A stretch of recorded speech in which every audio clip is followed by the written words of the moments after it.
Jumpa lagi dengan Mama Yuli.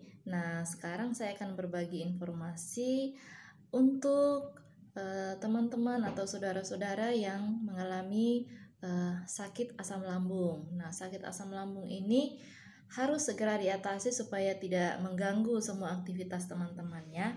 Nah, saya akan berbagi sedikit informasi mengenai apa yang sudah kami lakukan atau kami terapi sendiri ya di rumah sini. Nah, kalau asam lambung itu setiap pagi terapi pakai pisang. Ya, jadi pisang ini cukup dikukus saja, cukup dikukus, langsung dimakan begitu saja untuk sarapan ya. Jadi di terapi pakai ini kenapa pisang? Karena ini mengandung banyak lendir dan ini pisang yang manis ya. Pisang yang manis ini untuk menetralkan asam yang ada di dalam lambung kita. Jadi terapi pakai pisang ini pisang kapuk atau pisang kalau bisa dipakai untuk pisang goreng ya. Nah, ini yang biasanya dipakai untuk terapi kalau pagi sarapannya kalau bisa ini rutin minimal 2 minggu lah, minimal 2 minggu. Kalau dirasa masih sakit asam lambungnya seperti itu bisa dilanjut karena ini juga tidak ada masalah apa-apa ya, tidak ada efek samping apa-apa. Nah, jadi ini bisa dijadikan menu sarapan. Oke. Selanjutnya, teman-teman bisa juga pakai ini kunyit ya. Jadi kunyit secukupnya saja seperti ini. Setelah itu sudah dikupas, dicuci, bersihkan, silahkan diparut dan langsung taruh di gelas ya. Taruh di gelas, langsung seduh dengan air panas. Air panas diaduk-aduk, tunggu sampai hangat. Tunggu sampai hangat baru diminum. Bisa juga tambahkan dengan madu atau gula merah ya. Jadi terserah teman-teman. Kalau memang langsung juga tidak apa-apa. Setelah itu bisa juga pakai jahe. Pakai jahe ini jahe putih, tapi kalau ada jahe merah itu juga lebih baik ya. Jahe merah seperti serbuk yang sudah kami buat, yang kami jual itu juga ya, itu juga bisa.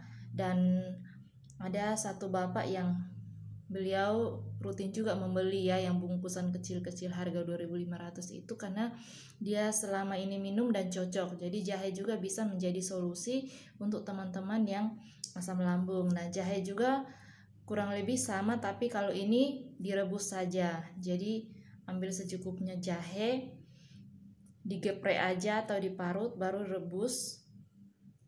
Tunggu mendidih aja langsung dinginkan dan segera diminum. Bisa juga pakai gula, bisa juga pakai gula merah saja ya. Kalau tidak pakai madu. Seperti itu ya teman-teman. Ini yang biasa ada di rumah sini dan bisa juga kita manfaatkan. Jadi teman-teman juga bisa mencobanya. Tidak ada yang salah untuk dicoba.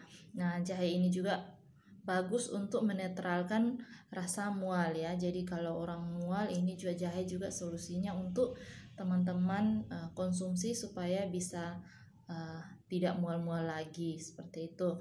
Nah, kunyit ini juga kalau untuk ibu hamil yang punya asam lambung sebaiknya konsultasi dengan dokter juga ya. Jangan juga langsung supaya tidak berpengaruh pada janin yang ada di dalam kandungan. Jadi kalau untuk ibu hamil saya tidak anjurkan apa-apa untuk dikonsumsi untuk bagian ini kecuali pisang ya, kecuali pisang.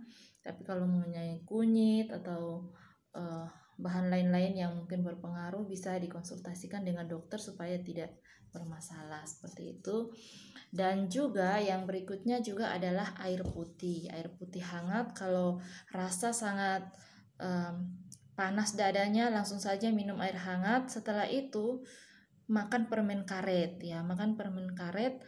Permen karetnya yang bukan rasa mint ya. Jadi hindari yang rasa mint tapi permen karet yang biasa yang seperti dimakan sama anak-anak. Jadi itu kita mengunyah jadi air liur banyak keluar dan itu juga pas masuk ke dalam lambung kita dan itu juga bisa menetralkan asam yang ada di lambung kita. Jadi itu sedikit informasi yang saya tahu dan kita juga sudah praktekkan. Jadi teman-teman yang kalau punya masalah dengan asam lambung bisa juga dicoba ya supaya asam lambung teman-teman bisa tertolong. Dan kalau memang dirasa sudah parah, wajib ke dokter ya, wajib ke dokter untuk penanganan yang lebih serius. Jadi seperti itu. Kalau masalah kunyit, rutin saja selama 1 minggu. Setelah itu nunggu kalau kambuh. Kalau pas kambuh baru minum, karena kunyit ini juga sangat bagus untuk memperbaiki sel-sel yang ada di dalam tubuh. Oke, terima kasih, itu saja yang saya mau sharingkan. Terima kasih dan sampai jumpa ke video-video selanjutnya. Bye-bye.